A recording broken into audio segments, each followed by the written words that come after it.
জীবনে কখনো হতাশ হবেন না। জীবনে যাই হয়ে যাক না কেন কখনো হতাশ হবেন না। মনে রাখবেন আল্লাহ আপনার রব, আল্লাহ আপনার সাথে আছেন ইনশাআল্লাহ।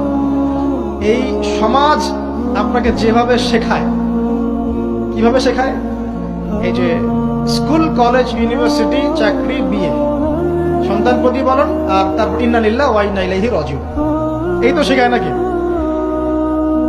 সবসময় মনে রাখবেন যে আল্লাহ রাব্বুল আলামিনের পরিকল্পনাই আপনার উপরে সবচেয়ে বেশি অগ্রাধিকার যোগ্য, সমাজের পরিকল্পনা নয়।